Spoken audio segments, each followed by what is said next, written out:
That thumbnail was a lot heavier than I expected it to be.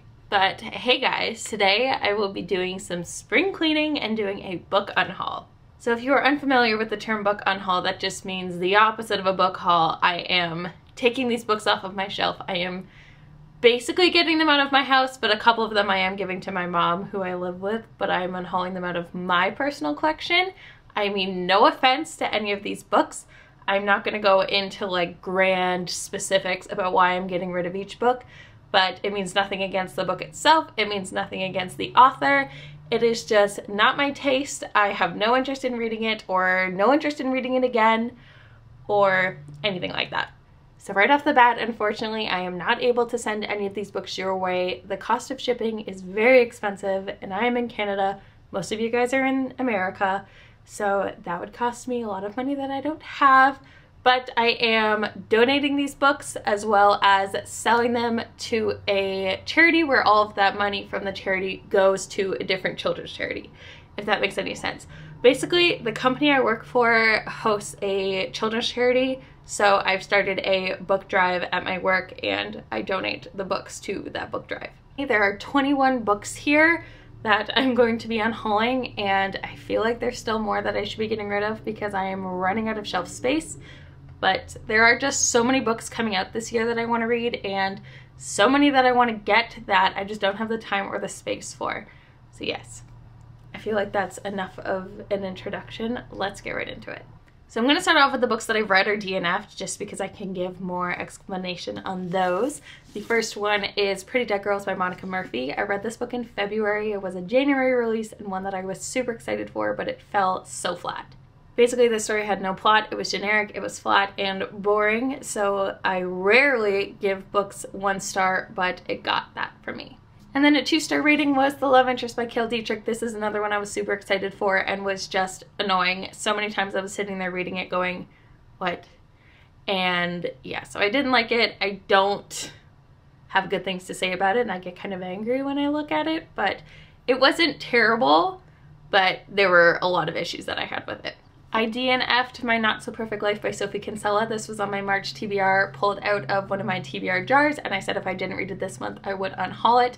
I did give it a try. I got about 70 pages through, and it was one of the longest 70 pages I've ever read.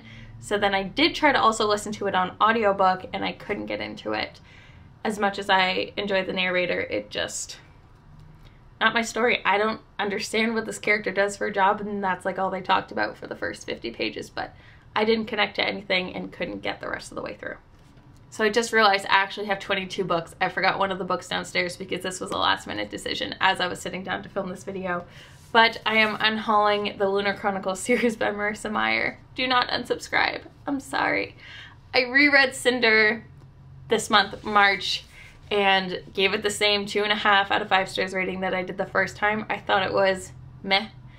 And at about a third of the way to halfway, I remember saying to my mom, if the big twist is what I think it is, I'm not continuing with this series. And then sure enough, it is what it was. But the writing was okay. I just don't think sci-fi is totally for me as much as I love the Illuminae files. This one I didn't like the characters, and I know that Scarlet and Cress, which is the one I forgot downstairs, follows different characters. They're all intertwined, and it was just the world that I didn't like it. So, I mean, no offense to the series and everyone that loves it and told me they loved it on Instagram, it's just not for me.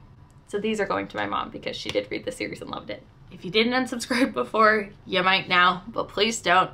Again, mean no offense, just not my taste. The Throne of Glass series by Sarah J. Maas. First, it is not a bad series. I did read Throne of Glass, this one, 3 years ago, 4 years ago. I read it a while ago when I was in university, and I did enjoy it. But this is gonna be like a 6-book series, plus the novellas, which is like 7 books. And I feel like there's still gonna be more. But that's a big commitment because they're thick books. Like, they're not small. And I'm still working on catching up on the Mortal Instruments series. So another big series isn't really in my future right now. But I do have Throne of Glass, the novellas, and the second book, Crown of Midnight, on Kindle. So if I ever wanted to reread Throne of Glass and continue with the series, I can. I have an ebook copy of the series, but having the physical books takes up so much space on my shelf that I don't need them. So now we get into the books that I haven't read yet. This is, again, not judging a book by its cover. I know I should probably be giving some of them a chance. A couple of them I do have copies of on ebook and just don't think I'd enjoy them enough to want to have a physical copy of. Or, yeah, no offense to the book, could just be past my age and I've gotten over it, read a few pages, chapter, didn't like it. That's just the basic gist of that. This one, though, my friend Keisha's gonna hate me for. The Girl with All the Gifts by M.R. Carey. No interest anymore. You and Hidden Bodies by Carolyn Kepnes. No interest.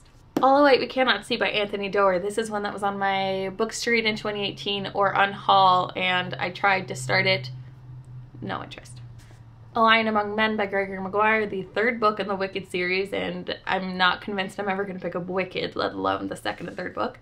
Quiet by Susan Cain. This is a non-fiction kind of bind-up of stories that I picked up because I was like an introvert, and I still kind of am an introvert, but I no longer think that's a bad thing, and this is talking about why it's a good thing, and I just don't need it. The Rosie Project and the Rosie Effect by Graham Sampson in this nice little box set that I only recently took the plastic off of. I'm getting rid of The Diabolic by S.J. Kincaid. Got this as a bargain book. Heard good things, but... The Demonologist by Andrew Piper. And lastly, Beware the Wild by Natalie C. Parker. So yeah, those are the 23 books that I'm getting rid of this spring. I think that brings my own TBR down to like 186, 185, which is so exciting.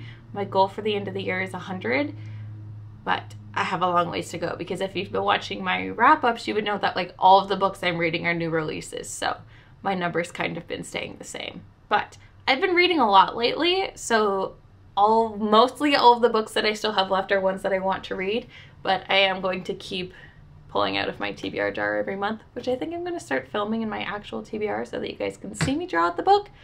But yes, all of the books that I've unhauled are still in that cup, so if I pull it out, then that just means I get a free space that month. But yeah, thank you guys so much for watching. Again, I hope you take no offense that I'm getting rid of any of these books if they are your favorite. I don't mean anything negative by it. We all have our own personal opinions, and that's just mine. So yeah, thank you guys so much for watching. I hope you enjoyed, and I will talk to you soon. Bye!